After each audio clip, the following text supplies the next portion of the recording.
ఓం శ్రీ గణేశాయ నమః. శ్రీ నరసింహస్వామినే నమః. శేషప్ప కవి రచించినటువంటి నరసింహ శతకంలోని 15వ పద్యానికి స్వాగతం. ఈ పద్యములో మనిషి ఏ విధంగా పుడుతున్నాడు, పుట్టేటప్పుడు ఏం తెస్తున్నాడు, పోయేటప్పుడు ఏం తీసుకెళ్తున్నాడు, ఈ కాలగర్భంలో ఈ జీవన ప్రయాణములో మనిషి చెయ్యరాని పనులు ఎన్నో చేస్తున్నాడు.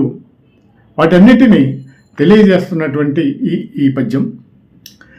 తల్లి గర్భము నుండి ధనము తేడెవ్వడో, వెళ్ళిపోయడి నాడు వెంటరాదో, లక్షాధికారైన లవణమన్నమే కాని మెరుగు బంగారంబు మృంగబోడు, విత్తమార్జనం చేసి విర్రవీగుటే గాని కూడబెట్టిన సొమ్ము కుడువబోడు,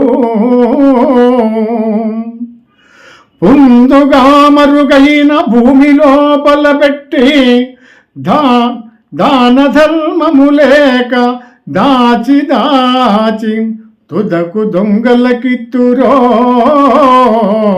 దొరలకౌనో, తేనె జుంటి గలియవా తెరువరులకు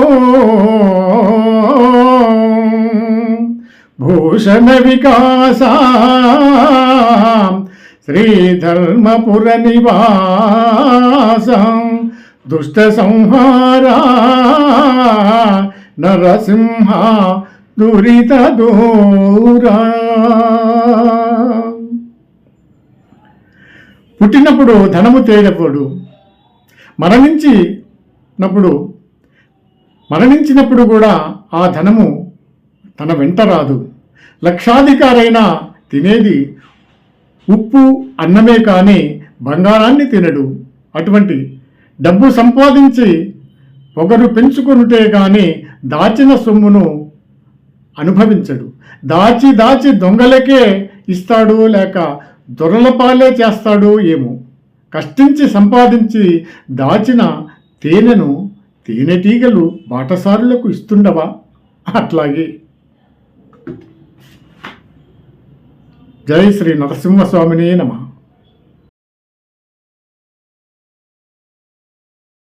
తల్లి గర్భము నుండి ధనము తేడెవ్వడో,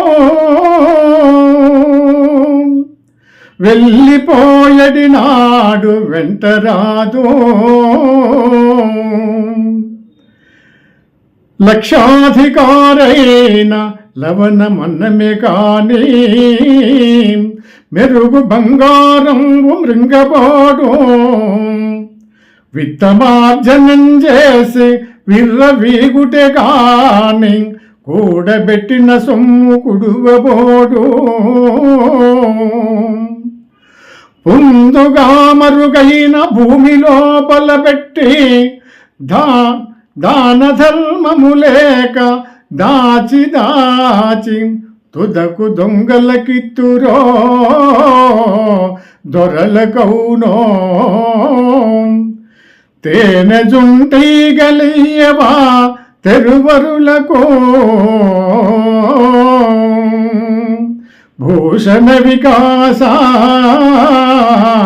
శ్రీధర్మపుర నివాసం దుష్ట సంహారా నరసింహ దురిత దూరా. పుట్టినప్పుడు ధనము తేడప్పుడు, మరణించినప్పుడు కూడా ఆ ధనము తన వెంట రాదు. లక్షాధికారైనా తినేది ఉప్పు అన్నమే కానీ బంగారాన్ని తినడు.